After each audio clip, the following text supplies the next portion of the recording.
නමෝ බුද්දාය. තෙරුවන් සරණයි.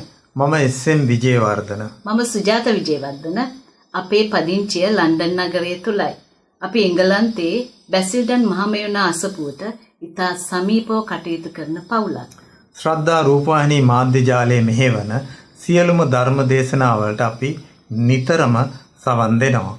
දුර රටවල වෙසෙන අපට ශ්‍රද්ධා මාධ්‍යයෙන් සිදුවන සේවය අසීමිතයි. එවැනි අවස්ථාවක බුදුරජාණන් වහන්සේ විසින් දේශනා කොට වදාළ ශ්‍රී සද්ධර්මයේ ප්‍රචාරය කිරීම සඳහා විකාශන දායකත්වයට අවස්ථාවක් ලැබීම මහඟු පුණ්‍ය කර්මයක් ලෙස අපි සලකනවා. මෙමගින් රැස්වන පින් අප පවුලේ දෙපාර්ශ්වයෙන්ම මියගිය දෙමව්පියන්ට අනුමෝදන් කරනවා. ඒ වගේම ශංගා දියණියටද ඉෂාන් පුතණුවන්ටද තෙරුවණේ ආශිර්වාදයෙන් උතුම් ධර්මාවබෝධයට මේ පින් හේතු වාසනා වේවා. අපි දැන් සූදානම් වෙලා සිටින්නේ ඒ ධර්ම දේශනාවට සවන් දීමට. අපි ඊටා ගෞරවයෙන් নমස්කාර පූර්වකව පින්වත් ස්වාමීන් වහන්සේට ආරාධනා කරනවා. මෙතෙන් පටන් අප සෑම දෙනා කෙරෙහි අනුකම්පාවෙන් ඒ උතුම් වූ ධර්ම දේශනාව පවත්වන ලෙස. නමෝ බුද්දාය. තෙරුවන් සරණයි. නමෝ බුද්දාය. හැම දිනාටම තෙරුවන් සරණයි. අපගේ ගුරු දේවෝත්තම පින්වත් ලොකු ස්වාමීන් වහන්සේට අප හැම දිනාගේ নমස්කාරය වේවා. සාදු සාදු සාදු. ගෞරවනීය මහා සංඝරත්නයන් අවසරයි.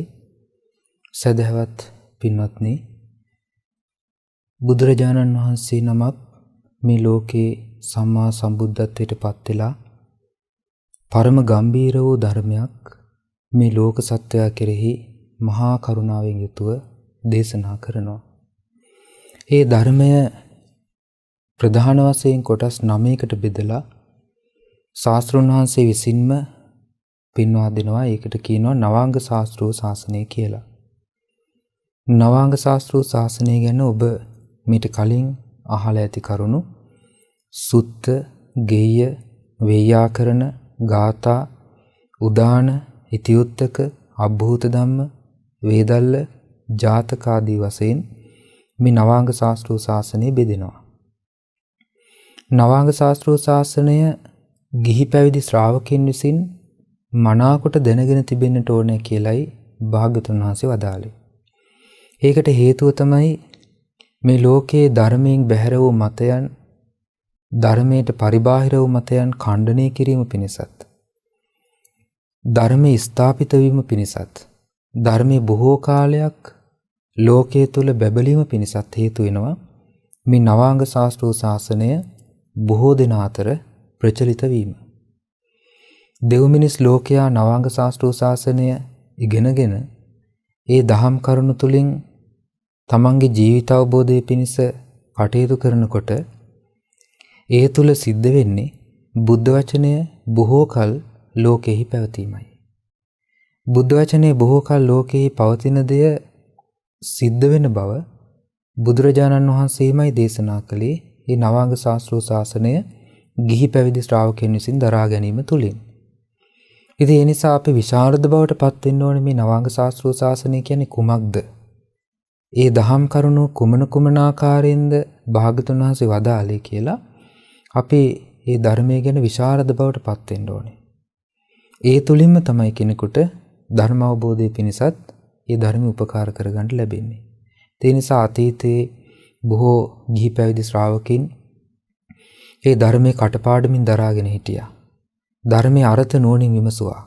හුදකලා අවස්ථාවල තමන්ට විවේකයක් ලැබුණාම ඒ දහම් පාඨ සජ්ජායනා කරමින් තමන්ගේ ජීවිතයට ඒ ධර්මයෙන් පිහිට පිළිසරණ ලබා ගන්නට ඒ ශ්‍රාවකයෝ දක්ෂ වුණා. අතීතයේ අපි අහලා තියෙනවා සමහර අටුවා ග්‍රන්ථවල, පැරණි ග්‍රන්ථවල සඳහන් වෙනවා නාන තැනට ගිහිල්ලා නාන ගමන් පවා කාන්තාවන් කතා වෙන්නේ සතිපට්ඨානය ගැන. කාට හරි සතිපට්ඨානයේ කරුණු මතක නැත්තම් කාගෙන් හරි අහුවාම සතිපට්ඨානෙ පුරුදු කරනවාද කියලා ඒකට නෑ කියලා උත්තරයක් දුන්නොත් ඒ අයට ධර්මානුකූලව ගැරහීමක් ලැබෙනවා. අනිත් අය චෝදනා කරනවා නුඹට ලැබුණ මේ කයෙන් වචනෙන් මේ සිද්ධ කරන දේවල් අතර යහපත් වූ දේ ඔබ කරන්නේ නෑ කියලා ඒ අයට චෝදනා කරනවා. එතකොට ඒ විදිහේ පරිසරයක් පින්වත්නි අතීතයේ ලංකාද්වීපයේ තිබුණා. ජම්බුද්වීපයේ ධර්මයේ බබලන කාලේ තිබුණා.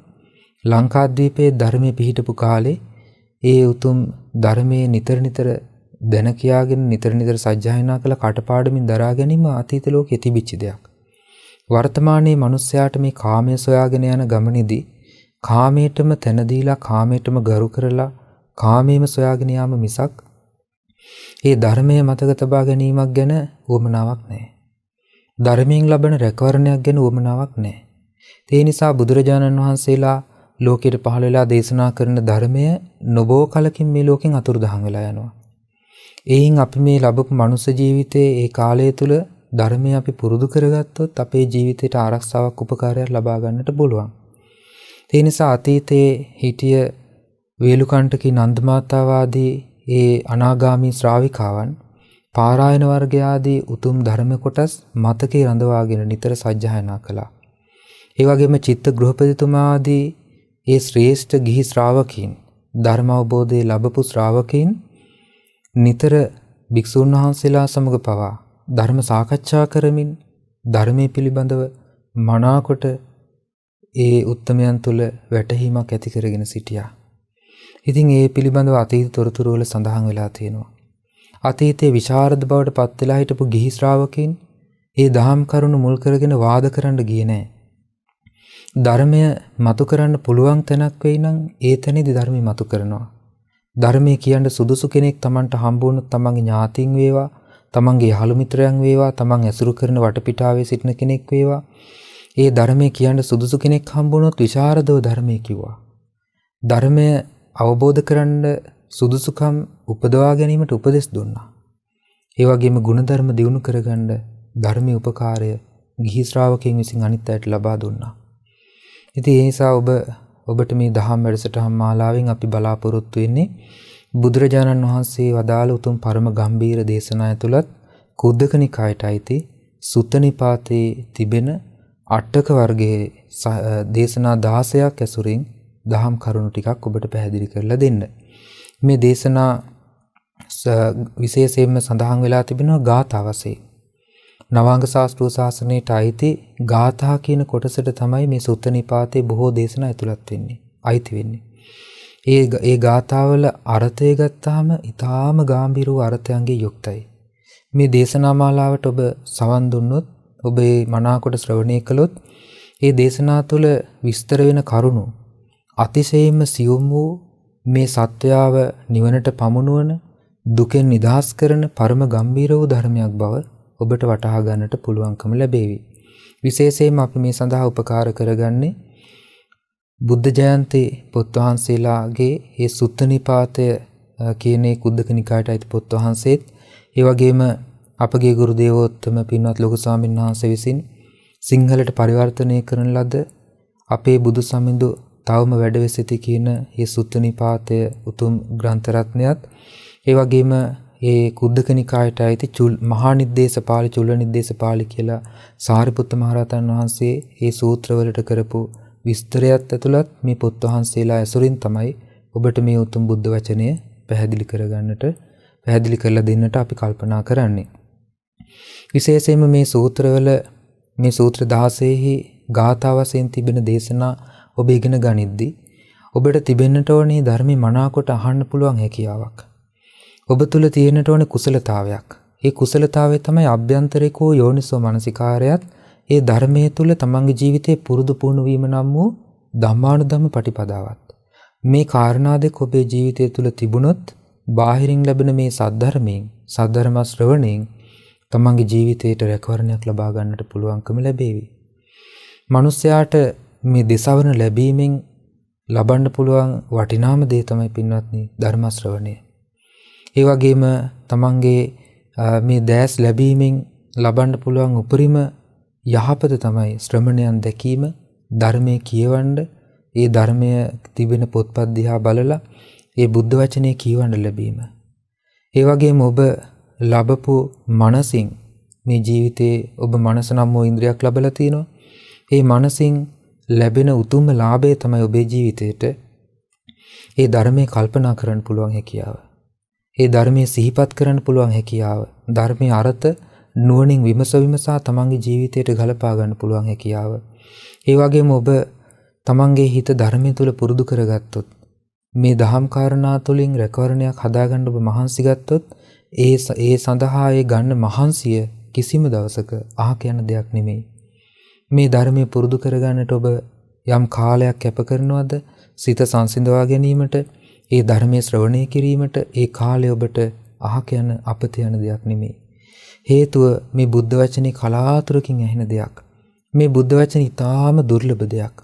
මේ බුද්ධ වචනය මේ ආකාරයෙන් බුදුරජාණන් වහන්සේ වදාලා කියලා යම් ආකාරයකට අපිට අහන්න ලැබෙනවා නම්, ඒ බුද්ධ වචනේ ගැන ඒ බුද්ධ වචනේ විදිහටම අහන්න ලැබෙනවා නම්, මතිමතාන්තර වලින් තොරව බුදුරජාණන් වහන්සේගේ ශ්‍රාවකයන් වහන්සේලාගේ පැහැදිලි කිරීම ඇතුව, ඒක ඔබ ලබන දුර්ලභ ලාභයක්.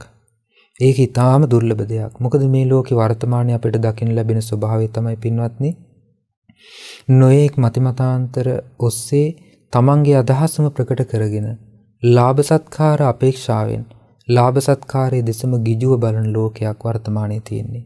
ශ්‍රමණයන් වහන්සේලා පවා භික්ෂුන් වහන්සේලාගේ පවා අපේක්ෂාව ඒකයි. එවැනි වූ ලෝකයක බුදුරජාණන් වහන්සේ මේ වදාළසේක කියලා බුද්ධ වචනේ ඔබට අහන්න ලැබීම අතිශයින් දුර්ලභ දෙයක්. ඒ නිසා ඔබ තුල අභ්‍යන්තරික කුසලතාවයක් වශයෙන් ඒ ධර්මයේ මනාකොට අසන්නට ඕනේ. මනාකොට අසනවා කියලා කියන්නේ ධර්මයට බලවත් වූ අවධානයක් යොමු කරගන්නට ඕනේ. ඔබේ අතීතයේ මේ දේවල් වුණා, මේ දේවල් කරන්න තියෙනවා කියලා පසුතැවීමෙන් සහ අපේක්ෂාවෙන් ධර්මය අහන්න ගියොත් මේ ධර්මයේ තියෙන අර්ථය ඔබට ගන්න බැරුව යයි. ඒ වගේම තමන්ගේ දෘෂ්ටියට ගලපමින් ඇහුවොත් ඒත් මේ ධර්මයේ අර්ථය ඔබට ගන්න බැරුව යයි. තමන්ගේ දෘෂ්ටියට ගලපමින් අහනවා කියලා කියන්නේ තමන් යම් අදහසක් දරාගෙන ඉන්නවා නම් මේක හොඳයි, අරක නරකයි, මේම ඇහුවොත් හොඳයි, මෙහෙම කරොත් හොඳයි කියලා ඒ විදිහට ධර්මය අහන්න ගියොත් ඔබේ දෘෂ්ටියට ගැලපෙන්නේ නැත්නම් ඒ ධර්මයේ පවා ඔබ ප්‍රතික්ෂේප කරනවා. ඒ නිසා ධර්මයේ ප්‍රතික්ෂේප නොවෙන්නේ නිදහස් මනසකින් ධර්මය ඇහුවොත්. නිදහස් මනසක් කියලා කියන්නේ බුද්ධ වචනය ගැන ශ්‍රද්ධාවෙන් ධර්මය අහන්නට ඕනේ. බුදුරජාණන් වහන්සේ කුමක් වදාළසේක්ද කියලා නුවණින් විමසමින්, එය සොයමින් ධර්මය ඇසිය යුතුයි. අන්න එතකොට ඔබට පුළුවන්කම ලැබෙනවා මේ අහන්නා වූ ධර්මයෙන් සැබෑ රැකවරණයක් තමන්ගේ ජීවිතයට උපදවා ගන්න. එහෙම නැත්නම් මේ ධර්මය සාමාන්‍ය දෙයක් බවට පත් වෙනවා. මේ ධර්මය සාමාන්‍ය දෙයක් බවට පත් වෙලා ඒක නිකන් ඔහේ අපි මේ කාලය තියනවට මේ මහනවා නැත්නම් මේක තියෙන නිසා අහනවා කියන සංකල්පයක් එනවා. එහෙම આવොත් මේ ධර්මයෙන් ඔබට අර්ථයක් ගන්න බෑ. බුදුරජාණන් වහන්සේ බෝසත් අවදියේ තමන්ගේ ජීවිතය පරිත්‍යාග කරා. දහම්සුන ජාතකයේ ඔබ අහලා තියෙනවා, ඔබ දන්නවා. උන්වහන්සේ තමන්ගේ ජීවිතේ එක බුද්ධ වචනයක් වෙනුවෙන් පරිත්‍යාග කළා. ජීවිත පරිත්‍යාග කරේ බුද්ධ වචනේ අහන්නයි. ඒ බුද්ධ වචනේ කුමක්ද කියලා දැනගන්නයි. අතීතයේ අනිත්‍යයි කියන වචනයක් ලෝකෙ තිබුණේ නැහැ.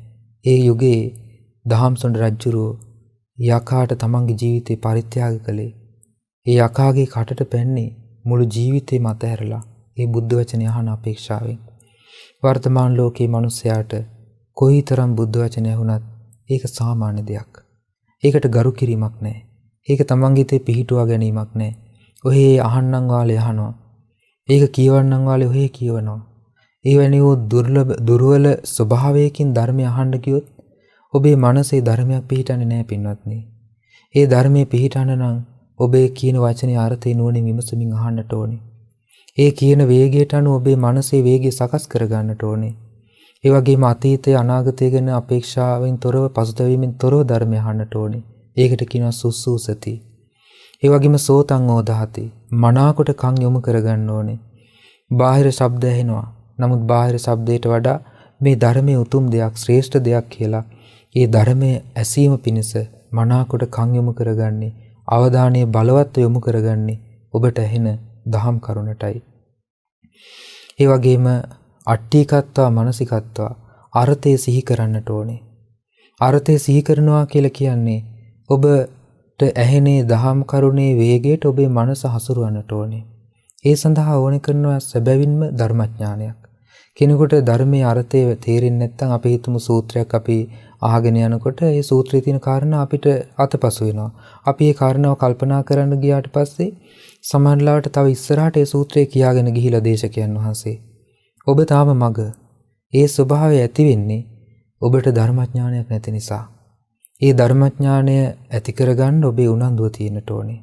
මේ ධර්මයේ තේරෙන්නේ නැත්නම් වැටහෙන්නේ නැත්නම් ඒ ධර්මඥානයේ මදි බව නිසයි එහෙම වෙන්නේ කියන කාරණාව පිළිබඳ ඔබට වැටහීමක් තියෙන්නට ඕනේ. එහෙම තිබුණොත් ඔබට උවමනාවක් ඇති වෙනවා මේ ගැඹුරු ධර්මයේ මේ සියුම් අර්ථ සහිත වූ ධර්මයේ තේරුම් ගැනීම පිණිස ධර්මඥානය දියුණු කරගන්න.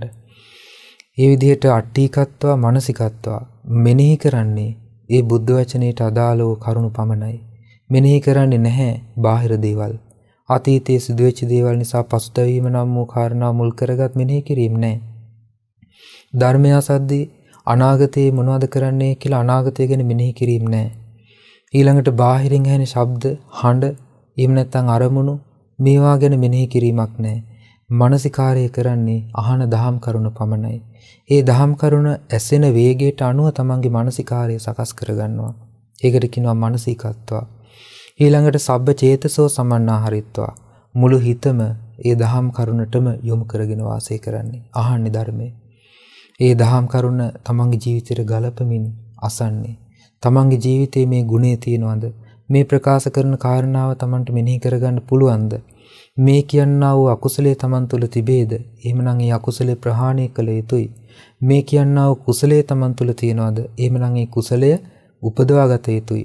කියන සංකල්පයෙන් යුතුව සියලුම හිත මුළු හිතම ඒ දහම් කාරණාවට යොමු කරගෙන ධර්මය අහනවා. ඕහිත සෝතෝ ධම්මා සුනාති. කන් යොමු කරගෙන අහනවා. මේ විදිහට ධර්මය අහුවොත් ඒ කෙනා අවබෝධයෙන් බැහැර වෙන්නේ නැහැ. මේ විදිහේ ස්වභාවයක් තමන්ගේ ජීවිතය තුළ පත් කරගන්න බැරි වෙන නිසා තවත් එක් ධර්ම දේශනාවක් ඇසුවා කියන සංකල්ප විතරක් ඉතුරු වෙනවා. අපි මේකත් ඇහුවා අරකත් ඇහුවා කියලා පමණක් අදහස ඉතුරු වෙනවා. ඒකෙන් ගත්තු අර්ථයක් නැහැ. ඒ නිසා ඒ විදිහටපත් වෙන්නේ නැතුව අර්ථ සහිත වූ ධර්මය අර්ථයේ විමසමින් මනස සිහිනුවණින් අහන්නට ඕනේ. මේ ගැඹුරු දහම් කරුණු නොඒකාකාරී අර්ථ සහිත වූ ධර්මයේ අපිට අහන්න ලැබෙන ඊටම දුර්ලභව. ලෝකයේ සනසන නොඑක් වදන් මේ ලෝකේ තියෙනවා. නොඑක් ප්‍රකාශ මේ ලෝකේ තියෙනවා. නමුත් මේ ප්‍රකාශ අතර ශ්‍රේෂ්ඨ වන්නේ බුදුරජාණන් වහන්සේගේ ධර්මයයි. ඒ ප්‍රකාශ අතර උතුම් වෙන්නේ බුද්ධ වචනයයි. එයට හේතුව තමයි මේ බුද්ධ වචනයෙන් මනාකොට දුක් ඡය කරලා දෙනවා. නීයානිකා නිවන පිණිස පවතිනවා. නීයානිකා නීයානි තක්කරස්ස නිවන අරමුණු කරලා දෙනවා. ඒ වගේම සම්බෝධ ගාමිනී අවබෝධයට පත් කරන මාර්ගය උපද්දවලා දෙනවා. ඒ වගේම මේ ධර්මය අතක් ආවචරා තරකින් අවබෝධ කර නොහැකි දෙයක්. ඒ ධර්මය නුවණින් විමසමින් අවබෝධ කළ යුතු දෙයක්. ඒ නිසා පින්වත්නි මේ දේශනා මාලාව තුළ බුදුරජාණන් වහන්සේ වදාළ අටක වර්ගයේ දේශනා 16කින් ඒ ගාථා සහිත වූ දේශනා අපි විස්තර කරන්න බලාපොරොත්තු වෙන ඉදිරි වැඩසටහන් වලදී ඔබගේ ජීවිතයේ ධර්මයේ ගලපමින් ඔබ අහන්න සැබෑ රැකවරණේ තමන්ගේ ජීවිතයට උපදවා ගන්නට මහන්සි ගන්න. තමන්ගේ ජීවිතයේ සැබෑ අර්ථය ලබන්න මහන්සි ගන්න. තමන්ගේ මෙලොවටත් පරලොවටත් ඒ වගේම තමන්ගේ මියගේ ඥාතීන්ටත් ඔබ යහපත සිද්ධ කරන්න කැමති නම් ඒ සියලු දේට යහපත පිණිස පවතින බුද්ධ වචනයම ඔබ ශ්‍රවණය කරන්න. බුදුරජාණන් වහන්සේගේ වචනය ගැන ගෞරවය උපදවා ගන්න. ඒ ගෞරවය තුළින් ඔබේ ජීවිතයට රැකවරණය ලැබේවි. ඒ ගෞරවය නිසාම ඔබට ධර්ම අවබෝධයත් පිහිටාවි. ධර්මය අවබෝධ කරගන්න ඔබට වාසනාව ලැබේවා කියලා අපි සිත ප්‍රාර්ථනා කරනවා.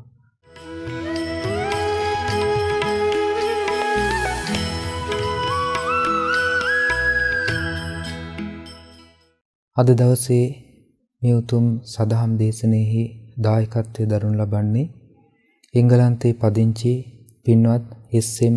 විජේවර්ධන මහතා සහ සුජාතා විජේවර්ධන මහත්මිය විසින් රැස් කරගත් සියලු පුණ්‍ය ධර්මයන් සියලු දෙවියන්ට අනුමෝදන් වෙත්වා. සියලු දෙවියෝද උතුම් ධර්මාවබෝධයෙන් සැනසෙත්වා.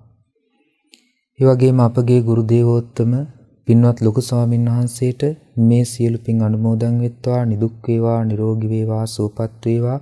උතුම් ධර්මාවබෝධයේ පිණිස මේ සියලු පින් උපකාර වේවා. එස්.එම්. විජේවර්ධන මහතාගේ සහ සුජාතා විජේවර්ධන මහත්මිය නමින් මේ පරලෝකීය දෙමව්පියන් ඇතුළු මේ පින්තුන් නමින් මේ පරලෝකීය සියලුම ඥාතීන්ට මේ රැස් කළ සියලු පින් අනුමෝදන් වෙත්වා. ඒ අයගේ පරලෝක ජීවිත සැපවත් වේවා, සුවපත් වේවා. වහවහ සසර දුකින් අත මිදෙන්නට මේ රැස් කළ සියලු පින් උපකාර වේවා.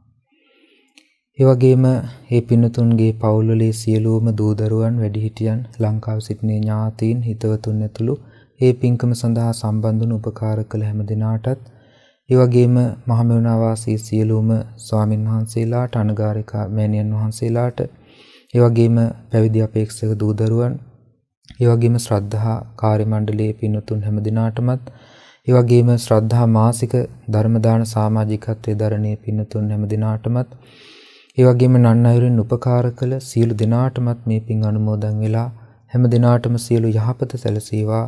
උතුම් ධර්මාබෝධයේ පිණිස රැස් කළ සියලු පින් උපකාර වේවා. හැම දිනාටම තෙරුවන් සරණයි. නමෝ බුද්ධාය. මෙවැනි වටිනා ධර්මදේශනා නැරඹීමට ශ්‍රද්ධා YouTube චැනලය සබ්ස්ක්‍රයිබ් කර සීනුව ලකුණ ඔබන්න.